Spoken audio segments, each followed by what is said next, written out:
สบายดีแฟนคลับคลิปนี้เขาจะให้แฟนคลับเฮามาแสดงความยินดีและภูมิใจต่อกับทีมนักกีฬาทีมชาติลาวที่เข้าไปแข่งขันอยู่ในงานซีเกมครั้งที่33อยู่ประเทศไทยซึ่งเป็นผู้ทำอิฐที่ได้เหรียญคำมาให้ทีมชาติลาวในครั้งนี้แม่นมาจากการแข่งขันกีฬาเปตองผู้ที่ได้รับเหรียญคำแม่นทีมชาติลาวกิฟซี่โบวิลักษ์เทพประกันซึ่งเป็นนักกีฬาเปตังที่คว้าเหรียญคำเป็นผู้ทำอิฐให้กับทัพนักกีฬาลาวในซีเกมครั้งที่33อยู่ประเทศไทยและเป็นผู้ทำอิฐที่สร้างชื่อเสียงเพลงชาติลาวได้เปิดดังทั่วกังวานอยู่ในงานการแข่งขันและการแข่งขันครั้งนี้ก็เป็นการแข่งขันที่มีความหลากหลายและมีสิ่งท้าทายหลายเพราะว่าเจอกับเจ้าภาพผ่านการแข่งขันมาถือว่าประเทศลาวเฮาได้คว้าเอาเหรียญคำมาได้และที่2แมนประเทศไทยได้เหรียญเงินประเทศที่3แมนประเทศเวียดนามประเทศสิงคโปร์แมนได้เหรียญทองแดงถือว่าอันนี้ก็เป็นโสมหน้าใหม่ให้แก่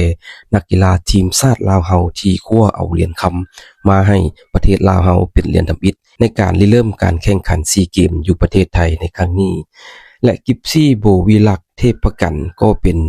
นักกีฬาเปตองที่คว้าเหรียญคำอยู่ในงานเวียงจันทร์เกมในเดือนผ่านมาฝั่งหนึ่งนี่ก็ถือว่าอันนี้ก็เป็นผลงานที่ต่อเนื่องกันและกิฟซี่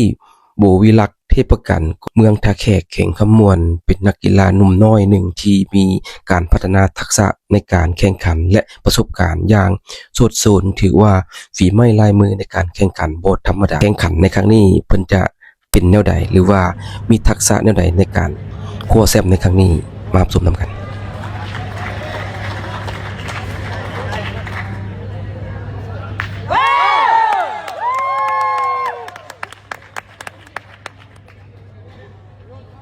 เขาไปได้โยน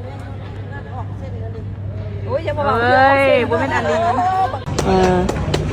จบการแข่งขันสำหรับนัดที่2เนาะลาวชนะไทยมัน13-0ขอบใจของสมของเสียทางบ้านเด้อฝากติดตามต่อไป